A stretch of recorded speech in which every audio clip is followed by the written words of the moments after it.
नमस्कार, स्वागत है आप सभी का। मैं हूं हिमांशु और आप देख रहे हैं हलचल इंडिया। बेबाक खबर तेज असर। आइए नजर डालते हैं आज की खबरों पर। राष्ट्रीय लोकदल नेता स्वर्गीय बाबूराम राठी के पुत्र और रालोद के सक्रिय युवा नेता हर्ष राठी के आकस्मिक निधन पर पार्टी सुप्रीमो और केंद्रीय राज्य मंत्री जयंत चौधरी रविवार को पचंडा रोड स्थित उनके आवास पर पहुंचे। उन्होंने शोकाकुल परिवार को सांत्वना दी और हर्ष राठी के दोनों पुत्रों से मिलकर हर संभव मदद का आश्वासन दिया। जयंत चौधरी ने मीडिया से बातचीत करते हुए कहा कि बाबूराम राठी जी पार्टी के लिए समर्पित रहे और विभिन्न पदों पर रहते हुए चौधरी अजीत सिंह के साथ काम किया। उन्होंने कहा कि उनके निधन के बाद हर्ष राठी ने युवाओं के हितों और संगठन में सक्रिय भूमिका निभाई। मैं उन पर निर्भर था और उन पर विश्वास करता था। उनका आकस्मिक निधन पार्टी और मेरे लिए व्यक्तिगत क्षति है। जयंत चौधरी ने हाल ही में प्राकृतिक आपदा से प्रभावित राज्यों का जिक्र करते हुए कहा कि रालोद सांसदों और विधायकों की 1 माह की तनख्वाह बाढ़ राहत के लिए दी जा रही है। उन्होंने इसे एक छोटा और सांकेतिक प्रयास बताया। उन्होंने कहा गाँव-गाँव से लोग अपने सामर्थ्य से ज्यादा मदद भेज रहे हैं। हमने भी यहाँ से राहत सामग्री रवाना की है। प्रधानमंत्री और राज्य सरकारें भी इस आपदा को सर्वोच्च स्तर पर गंभीरता से ले रही है। हमारे एक बहुत ही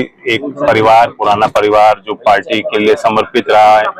बाबूराम राठी जी हमारे दल के अध्यक्ष रहे, विभिन्न पद को कार्यभार को उन्होंने संभाला। चौधरी अजीत सिंह जी के साथ उन्होंने काम किया था। उनके बाद, उनके निधन के बाद उनके सुपुत्र हर्ष राठी बहुत सक्रिय भूमिका में रहे। युवाओं के हित के लिए उन्होंने काम किया, प्रयास किए। पार्टी संगठन में जिम्मेदार पद पे रहे, यहाँ जिलाध्यक्ष रहे यूथ।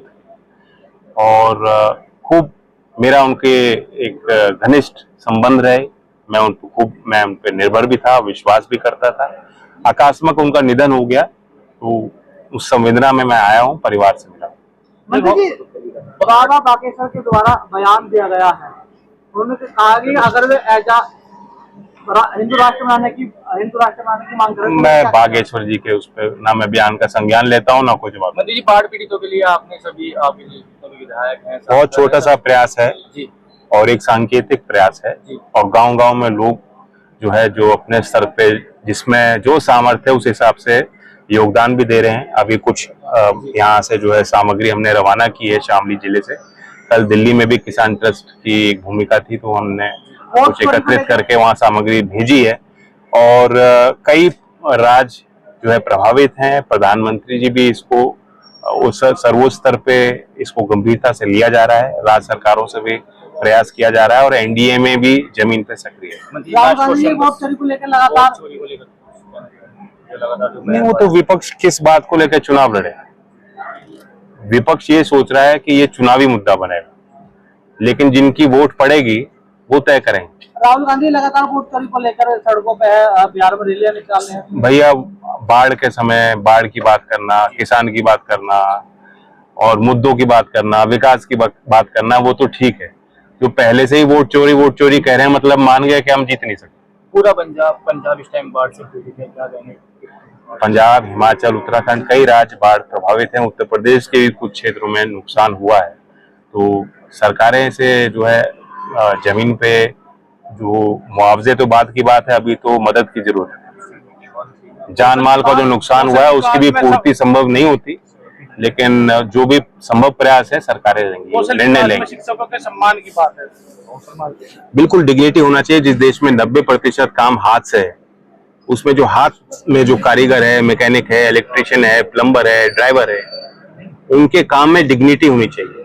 और जो सर्टिफिकेट लेते हैं, ट्रेनिंग लेते हैं, उनको उस ट्रेनिंग के बाद अच्छी नौकरी भी मिले और औरों के मुकाबले बनस्पत बेहतर पगार मिले, तनख्वाह मिले। बाबा बागेश्वर ने कहा जाए हिंद की बात, आप घूम पे वहीं आ गए भाई। हिंद की बात करेंगे तो भगवान हिंद की बात करें, क्या कहेंगे? नहीं, कुछ नहीं, मैं कुछ नहीं कहूंगा उनकी बात। ठीक है, धन्यवाद। देखिए, जैसे कि आपको जानकारी है, पर्यावरण बदलाव के कारण एक बड़ी त्रासदी जो जम्मू कश्मीर, उत्तराखंड, हिमाचल, पंजाब, हरियाणा होते हुए, और दुर्भाग्य से मेरी लोकसभा क्षेत्र बिजनौर लोकसभा क्षेत्र जो है, पांचों की पांचों विधानसभाएं उसमें इस त्रासदी से पीड़ित है। और अभी लगातार सबसे पहली प्राथमिकता बचाव की है कि जान माल का कोई नुकसान ना हो। जो लोगों के घर उजड़े हैं उन्हें वैकल्पिक व्यवस्थाओं में घर मिले, जिनको खाने की और दवाइयों की आवश्यकता है उन तक खाना और दवाई पहुंचे। तो फिलहाल ये प्राथमिकता हमारी जान माल के नुकसान को कम करने। देखिए, हमारे नेता आदरणीय जयंत चौधरी जी के दिशा निर्देश पे, हमारे नेता, मुझे गर्व है अपने नेता पे, हमेशा से वो संज्ञान लेते हैं जब जनता त्रस्त होती है या कहीं उनकी आवश्यकता होती है। उसी क्रम में आदरणीय चौधरी साहब ने आह्वान किया था कि सभी सांसद विधायक अपनी वेतन बाढ़ पीड़ितों के लिए जो है देंगे। तो मैंने उसमें अपने नेता का निर्देश मानते हुए, क्योंकि इस क्षेत्र में भी पीड़ा लगातार मैं देख सकता हूँ, एक बहुत छोटा सा अपना सहयोग की शुरुआत करी है और मुझे आशा है ये सहयोग हम सब मिलके इसे पूरा कर पाएंगे। ये मानव इतिहास में अब तक की सबसे बड़ी पीड़ा है जो हम सभी को झेलना पड़ रहा है। एमपी साहब, आगे के लिए क्या रोकथाम की जाएगी पानी को रोकने के लिए? देखिए, बाढ़ का बचाव उस समय नहीं कर सकते जब वो आ जाती है। बाढ़ का बचाव पूरे साल मैनेजमेंट किया जाता है।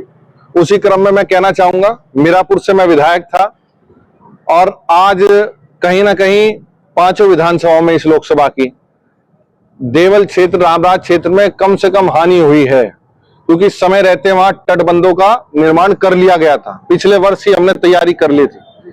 तो ऐसी मुझे आशा है इस मीरापुर मॉडल के अनुसार कि तैयारी पहले करनी पड़ेगी, पूरे साल करनी पड़ेगी, ना कि जब सर पे आके समस्या खड़ी हो जाए, जब बचाव करना मुश्किल हो जाता है। पुरकाजी क्षेत्र में काफी नुकसान है। देखिए, पुरकाजी तटबंध की मांग को लेके आदरणीय अनिल कुमार जी, आदरणीय जयंत चौधरी जी के नेतृत्व में मैं मंत्री सब मिले थे CR पाटिल जी से, और मैं विश्वास दिलाना चाहता हूं प्रदेश सरकार के साथ साथ केंद्र सरकार को समायोजित करते हुए लगभग 125 करोड़ का प्रोजेक्ट है। इस वर्ष हर हालत में पूरी मेहनत के साथ उसे पूरा कर लिया जाएगा, चाहे केंद्रीय मंत्री CR पाटिल जी से मिलना हो, चाहे प्रधानमंत्री से भेंट करनी पड़ी, पर अपने क्षेत्र को, पुरकाई क्षेत्र को, क्योंकि उसी से लगाओ मजलिसपुर, तौफीर का, खैर नगर का, महाराज नगर का हमारा क्षेत्र, जब तक सोलानी पे तटबंध नहीं बनेगा इस क्षेत्र को भी, शुक्रतीर्थ क्षेत्र को भी राहत नहीं मिलेगी। ये दोनों विधानसभाओं का जनपद मुजफ्फरनगर के लिए महत्वपूर्ण